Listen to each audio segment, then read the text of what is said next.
SuperStars, it's so good to see you again today. I'm Ava. I'm Caden, and this month we're talking about work in progress. I love the idea that God sees us as a work in progress. None of us are completely perfect, but He doesn't just look at us and write us off. God is in the business of allowing us to redo, rewrite and restore.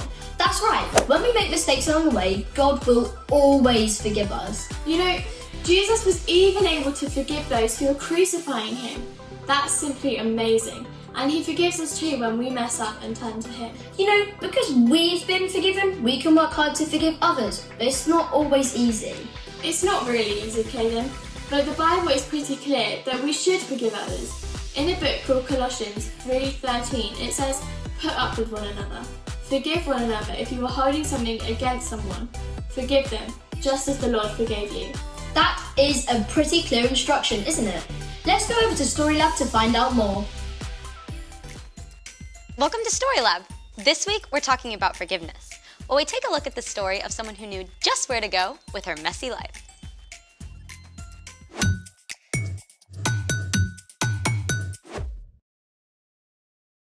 Hey, I'm Skylar. And I'm Sebastian. We're talking about forgiveness, which is deciding that someone who has wronged you doesn't have to pay. Speaking of forgiveness, Yes, you know how we're all works in progress? of course. And you remember that beaker full of delectable M&Ms that you left on the counter yesterday? Oh, right, thanks for reminding me. I totally want a snack right now.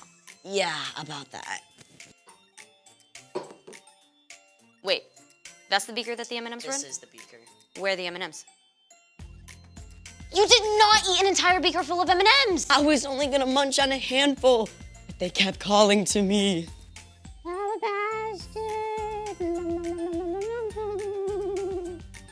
I cannot believe you ate all of my M&Ms. I feel terrible.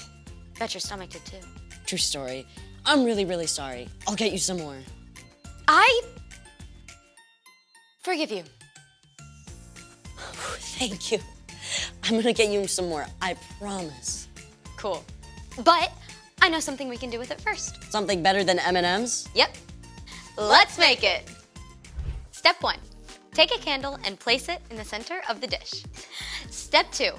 Put a few drops of light food coloring in a container of water. Because around here, we love food coloring.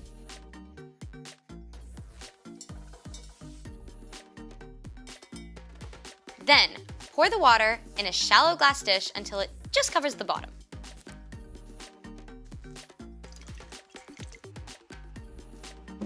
Step 3. Light the candle. Grown-up alert, grown-up alert. Yes, make sure you have a grown-up present. Or you may accidentally do something that requires a lot of forgiveness. That was a little dramatic. Yeah. Step 4. Cover the candle with a glass beaker. A conveniently empty glass beaker. Then the final step is you're going to put a few drops of dark food coloring around the rim.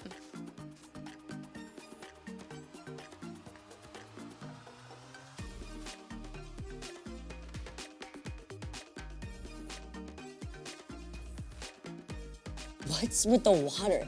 It's all getting sucked up into the beaker. Pretty cool, huh? What just happened?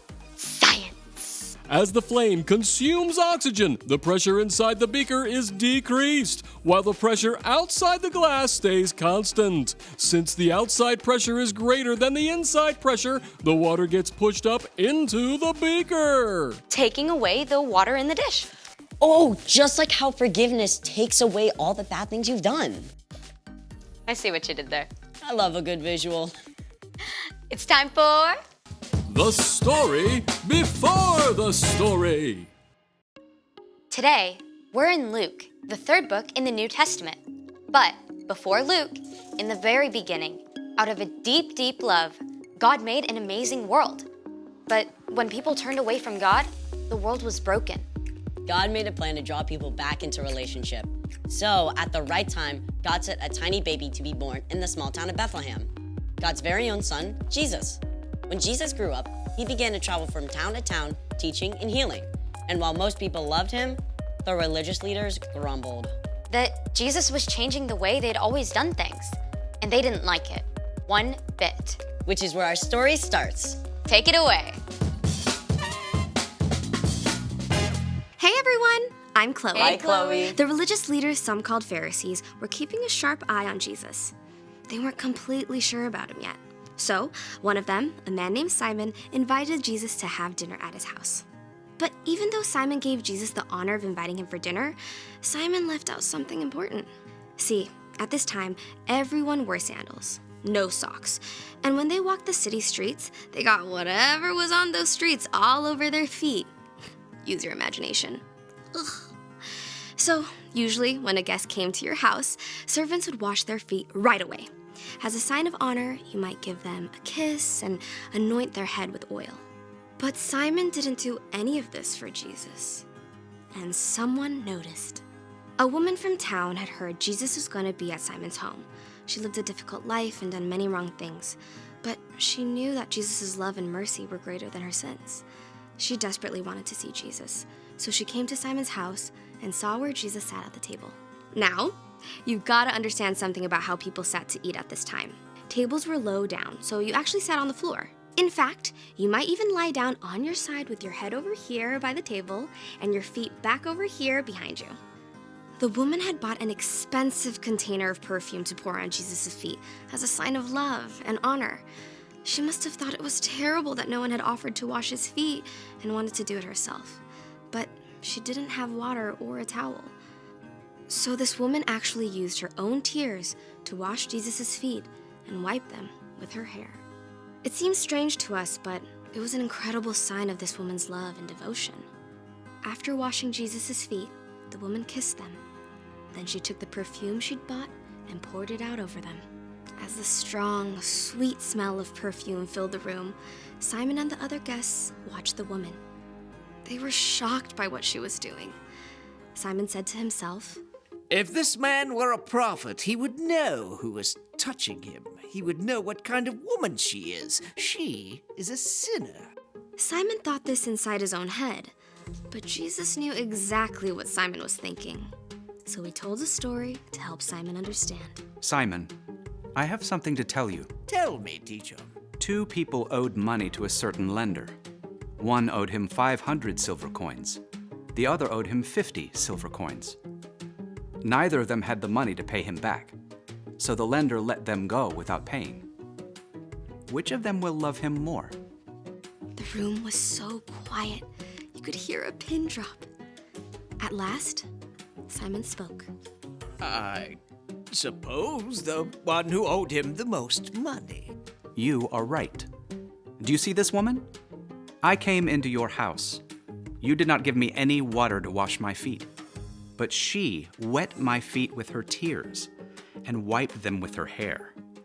You did not give me a kiss, but this woman has not stopped kissing my feet since I came in. You did not put any olive oil on my head, but she has poured this perfume on my feet. Wow! Simon got called out! Simon had invited Jesus out of curiosity, but he hadn't shown him any love or respect. This woman's many sins have been forgiven. She has shown that she understands this by her great acts of love. But whoever has been forgiven only a little, loves only a little. Your sins are forgiven. Excuse me. Who is this who even forgives sins?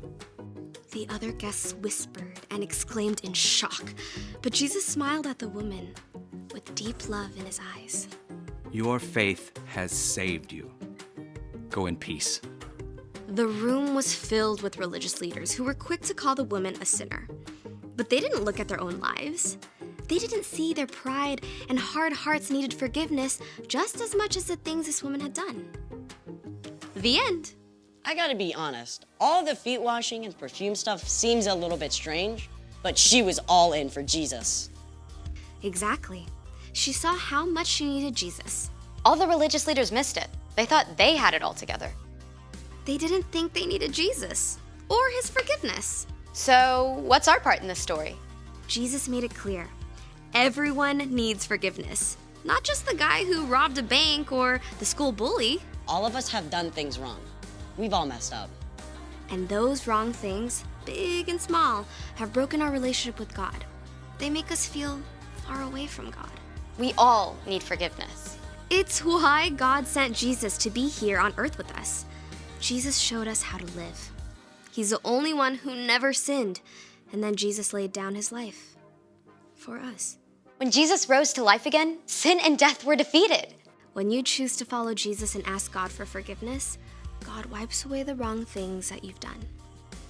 God looks at Jesus' perfect life instead of your sins and says that you don't have to pay for those sins anymore. That's the most amazing thing ever. So don't miss this.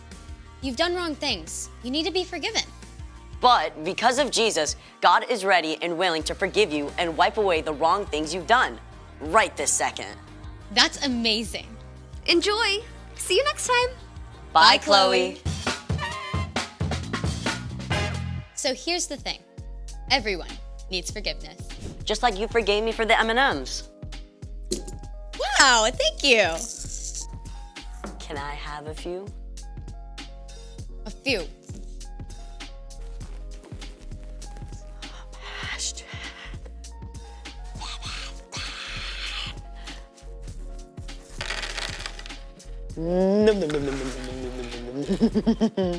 Okay. Thanks for joining us in the Story Lab. See you next time.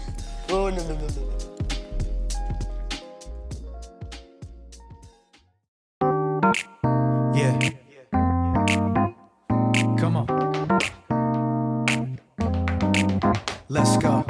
I know I'm gonna make mistakes in this life I live, but you never leave me.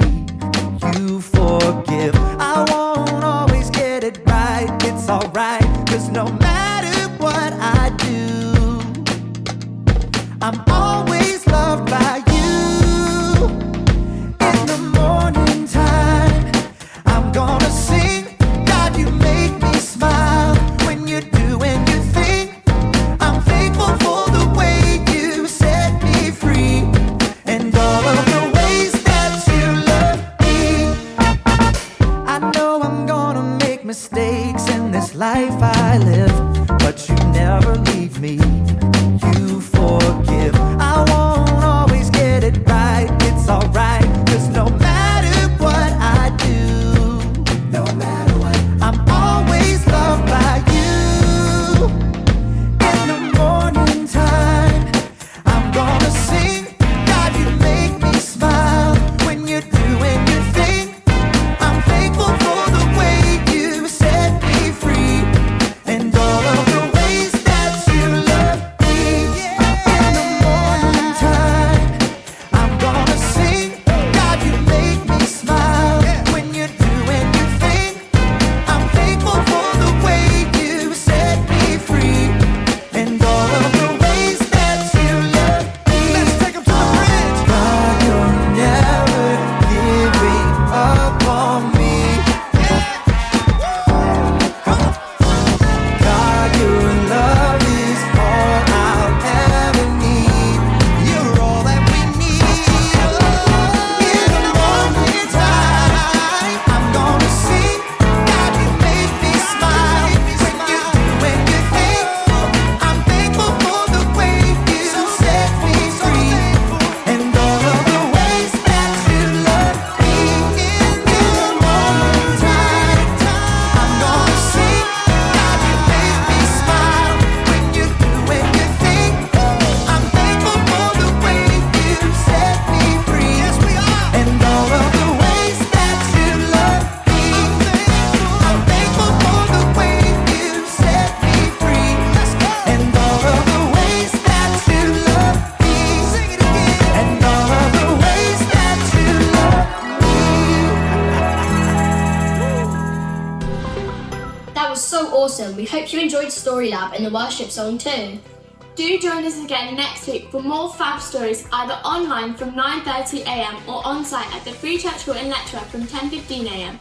Have a great week, and remember, you were born to shine. Bye!